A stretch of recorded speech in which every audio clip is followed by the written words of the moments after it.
بسم الله الرحمن الرحيم الحمد لله الصلاة والسلام على رسول الله وعلى آله وصحبه ومن والاه السلام عليكم ورحمة الله وبركاته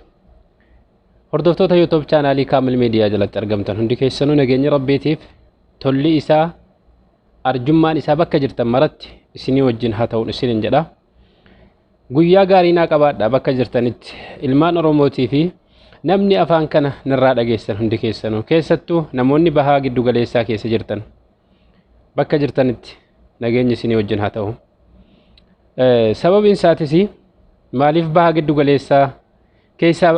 addatti kaasii tuqxe yoo jettan warroota rakkoo baay'eedhaaf saaxilamaa jiru keessaa warroota rakkoo baay'eedhaafis wal saaxilaa jiru keessaa warroonni baha giddu galeessaa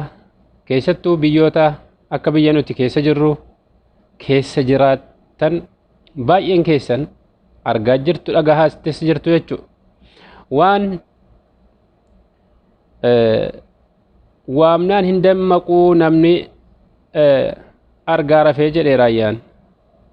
namni beekaa rafee. Amma rakkoo warra mana hidhaa keessa jiranii irraa yeroo dubbannu isaan namoota qabamanii nyaata amma tokko argataa rakkoo keessa jiraataa jiruudha. Garuu rakkoon namoota keenya rakkoon namni keenya mugaffal ta'e sila rakkoodhuma haddii kanaan nama keenya mugaffal sammuusaa godhe moo sila ilmaan Oromoo kunii fi ilmaan biyya keenya du'umaaf bakkumatti jumlaadhaan dhumuutu isaaniif ta'eedha kan naagaluuf dhabe. Kan sammuu kiyya keessa yeroo mara naanna'u isa kana. Namni waan tokkorraa maaf waa hin hubanne laa yandagul mu'minu fi hujri waahidin marratayni jedha Rasuulli alayhi salaatu wassalaam. Boolla tokko keessa gartee moominni gizee laman dagamu takka ciniinamteemi lammaffaan ciniinamtu kaa achirraa bakka jijjiirratta. Bakka sanarraa bakka jijjiirratta jechuudha. Maaliif? Bootaan sun siin taane achitti ciniinamteetta waan ta'eef achitti waraanamteetta waan ta'eef achitti haalli siin taane waan ta'eef aqxaaccaa biraa jijjiiruu sirra jiraata. Sabni keenya maaliif kana dadhabe? Maaliif kana dadhabe? Maaf osoo ijji isaa arguu akka waan hin argine ta'e? Tokko qilee kanarraan kufee du'eennaan anis immoo qilee kanarraa nan hafaan maaliif nutti dhagahame?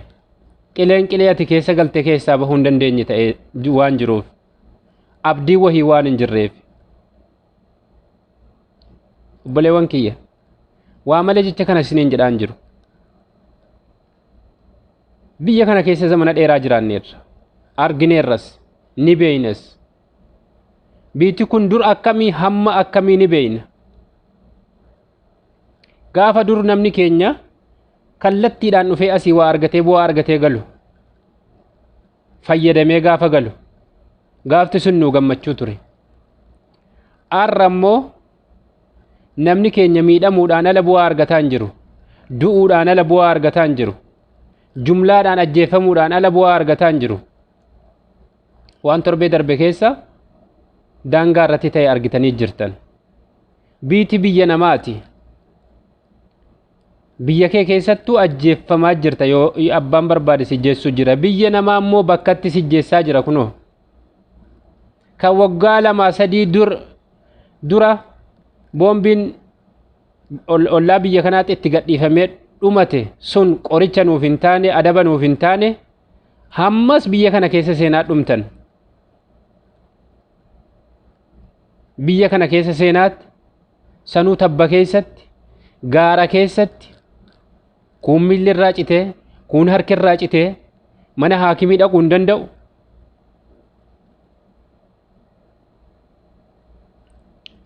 Sanuu dhalaa ijoollee shamarranii irra guddaansaa saboo biyya keetti yoo beelofteet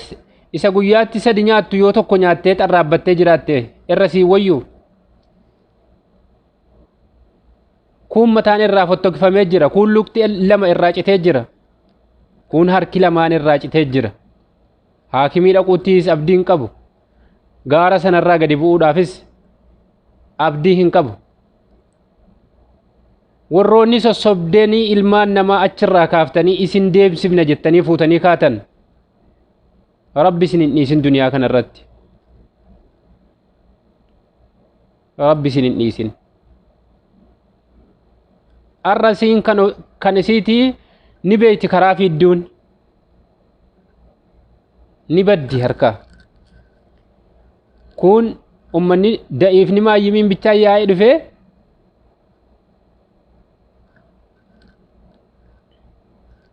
akka waan hin jirree ta'e jechuudha. Akka waan hin jirree. Yoom isinii galaan jedhan yoom ummata keenyaa gala wanni kun.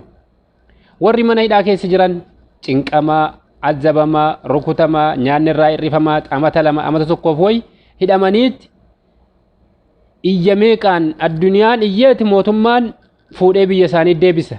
Soo sammuu keessantu mugaffala ta'e moo haala kana jijjiirame kan achirraan deebitanii dhuftanii hammas xulug jettaniif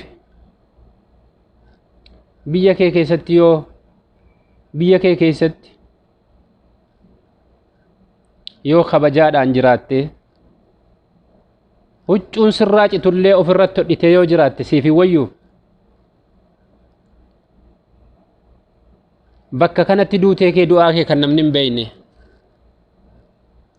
kan namni argee sin qabarre dhabamuu keerra. Dur biyya kana nama wal fuudha namatu wal harkisee wal fida. Har'a eefa jiruun badee namni ofumaa isaatiif dhufee itti jaamuu jira. Keessattuu warri dallaal taatanii ilmaan namaa ibidda nyaachisaa jirtan.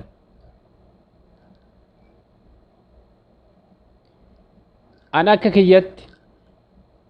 haala danda'ameen mootummaan warroota achi keessaa warroota gamaa as nama yaasan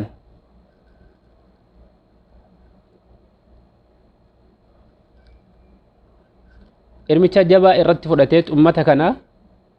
galaana ummataa yaa'ee dhufeet ijoolleen baratte barumsarraa kaateet darasoonni ilmiirraa ka'anii dhufanii karaa kanatti nyaadhamaa jiru ajjeefamaa jiru dhufanii dalagataan jiran abdii biyyaati. Nama 100 keessaa tokko taftee dhuftee waa dalagatti. 99 achitti akka waan hin jirree ta'e jechuudha. Bu'aa isaa miti miidhamuudhaaf dhufuu jira namni keenya. Waggaa 6-7 asitti namni keenya miidhamuudhaaf dhufaa jira biyya kana. Du'uudhaaf dhufaa jira.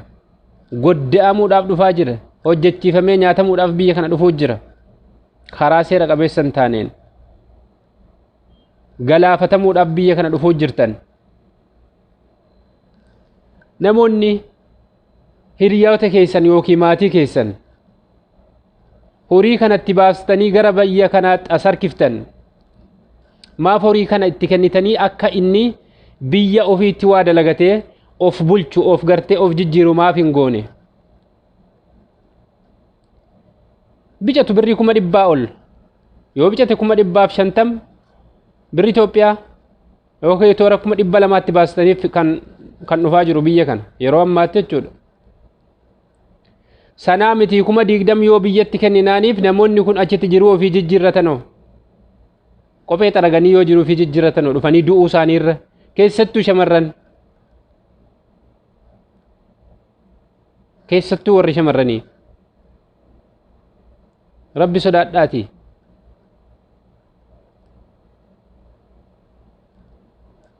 Biyyuma gadadeemtuu haddii kanaanu gootanii warri shamarranii faan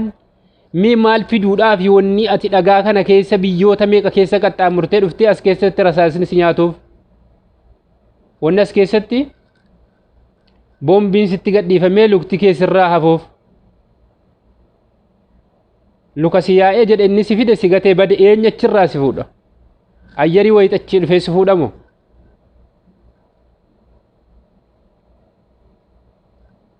Maaltu achi keessaa isin baasa? Wanni kun itti yaadamuu qaba. Dhugaa Rabbii namoonni keessattuu biyya kana keessa jirtan ni beeytan rakkoo biyya kana keessa jiru ni beeytan rakkoo namoonni seera maleessa dhufanii keessa galan ni beeytan waan isaan mudatu ni beeytan soo kana beeytanii akka waan ijji keessa hin argineetti ija duuffanne amma ija duuffannee warra mana hidhaa qofaaf iyyuun keenya maal nu fayyada warra mana hidhaa keessaa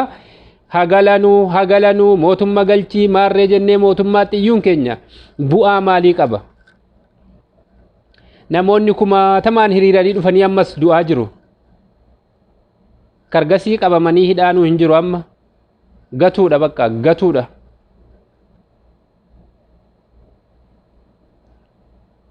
sila rabbii ilmaan oromoo kana keessattuu maali sila sammuu keenya maal nu uume maali hiriyaan kan kee yoo si biraa godda'amu hiriyaan kan kee yoo rakkina keessa jiraatu maaf itti yaaddee wanni kun haa darbullee maaf hin jenne wanni kuni barri kun haa darbu gaafanni sirraa'ee jedhan dhaqee keessa gartee seenee waan ta'e argadha maaf hin jenne nuti maaf hayaata keenya jiruu keenya maaliif balleessina lubbuu qaalii takka lubbuu qaalii kan tufsi keessaa jennaan sitti deebi'uu hin dandeenye biyya keetii loltee miti saba keetii loltee miti waan yaadde galma gahattee miti bilaashatti lubbuun kan keessi dabruun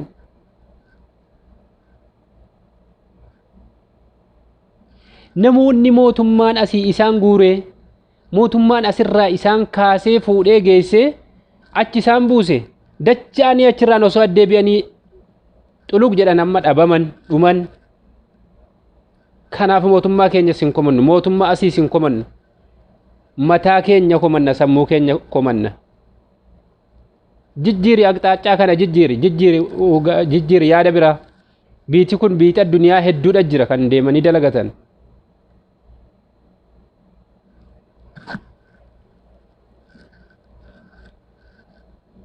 kan deemee ilmi namaa keessatti fooyya'u biyya kana qofa miti eefa biitii haalli jiruu fi jireenyaa siif hin taane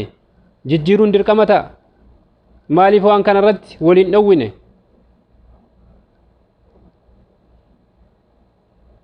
maaf maatii keessan hin dhowwine maaf hiriyoota keessan hin dhowwine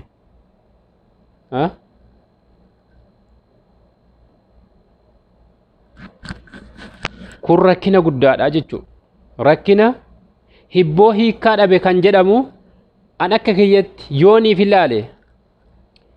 hibboo hiikkaa dhabe kan jedhamu deemsa karaa kanaati jara keenya nama meeqa bakka kana bu'ee achi as ka'eera bakka kana bu'ee waggaa 6-7 dhabame reef kasaallee maatiin awwaalachuudha kan hin dhageenye bakka kanatti du'ellee kan hin beekne ijoollee meeqammoo ijoollee akkamii ijoollee gartee beekumsa qaban ijoollee maatiidhaaf waa tahan ijoollee biyyaaf waa tahan namoota meeqa isaan dhabne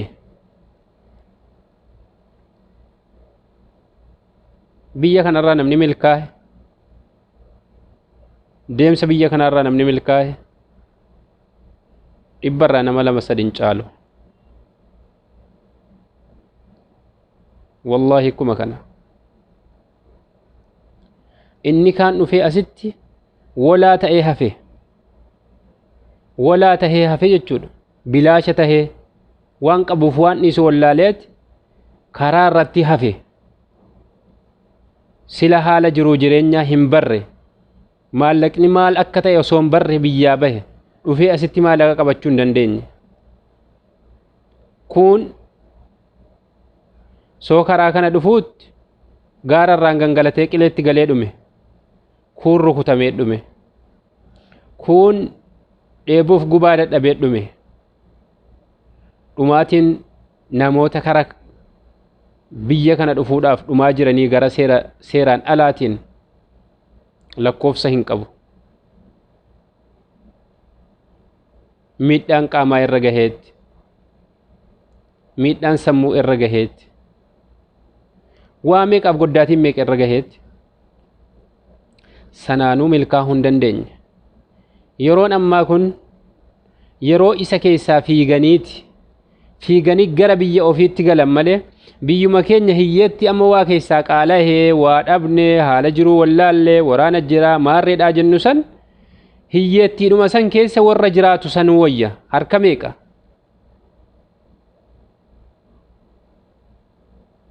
maatii koon jijjiira jetteen manaa baate takkii sammuu koon jijjiira takkii ofan jijjiirradha jetteen manaa baate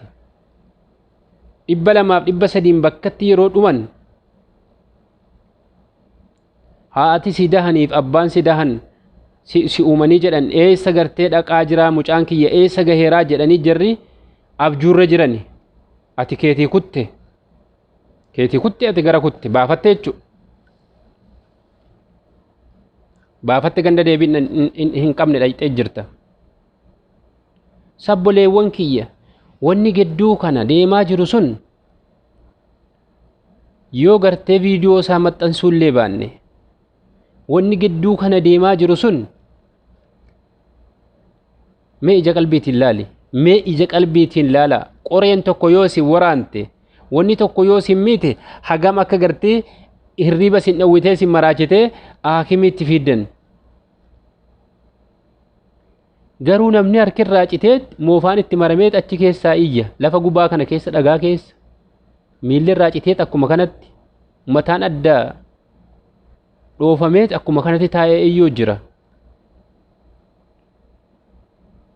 atiin biyya kana keessa jirtu maaliif wal hin dhowwine obboleewwan keenya maaliif wal hin dhowwine rakkoon inni asii kunuu inni as keessattuu namni dararamaa jiruu sanii oli maaf waliin hubachiifne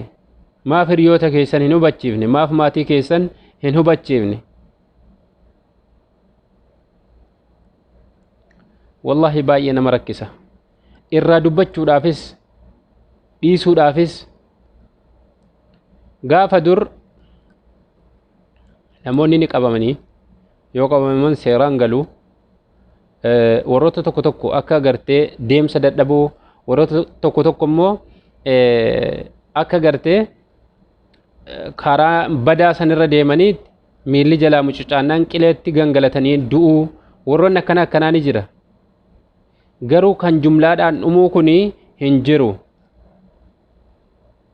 maal fiduudhaaf obboleewwan kiyya rizqii kan kee rabbirra kaa'adhuuti biyya keetti tahaabbadhu biyya ormaa taa'aniif wanni dhufu sin jiru dalagattee namaa ol isin taatu guutuun keenyaa biyya ormaa keessa turreerras ni jirras argineerras biiti biyyuma ofiiti kan galmaan si geessu wallahi kan bakka feete ati qaqqabdu biyyuma keeti yoo nama sammuu qabu taate yoo kan hojjettu taate biyya ormaa faayidaa isaarra miidhaa isaatu baay'ata bu'aa isaarra rakkoo isaatu baay'ata kana keessa dabritee dhuftee bakka kana gahuudhaafu waa meeqatu si eeggata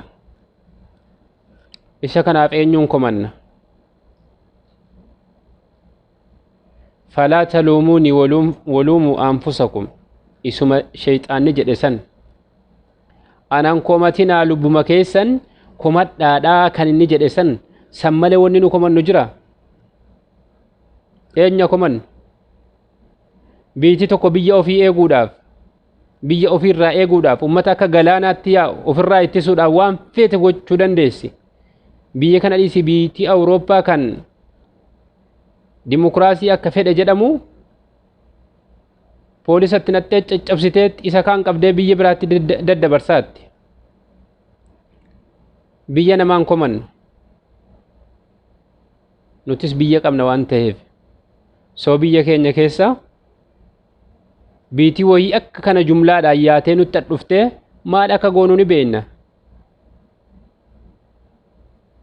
saree nyaachifna qabne biyya keenya keessa biyyoonni alaa cabsee ol yaa'ennaan kun waanuma ifa galaadha nam tokko nam lamaa miti nama 607 cabsee ol seena nageenya keetiif hin sodaatta nageenya maatii keetiitiif si sodaachisa nam tokko lamaa miti kan biyya keetti ol seenu biyya kana komachuu hin dandeenyu هندندين dhugaa rabbi hagalatomani kan haga kana bara meeqaatam nuuf ofsanii bara meeqaatam nu qabanii bara meeqaatam nu nyaachisanii bara meeqaatam horii jaraatiin nu galchaa turan hamma immoo aqxaaccaan sun jijjiiramee jira aqxaaccaan sun jijjiiramee jira jara biraa jijjiiramee jira gamaa jijjiiramee jira lubbuu keessanii hin taphatina walii dhaamaa walii dabarsaa rakkoo kana walii dabarsaa yoo rakkoon kun gamatti cite malee yoo galaanni ummataa gamatti cite malee rakkoon gamanatti cituu hin danda'u galaanni ummataa achi dhangalaa'u kun yoo achirraa hin cinne yoo mootummaan keenya haala godhee Itoophiyaatti hin kunne dubbii kana asirraa rakkoon dabalataa deemti qixaaxni dabalamaa deema haga biyya sanarraa namni citutti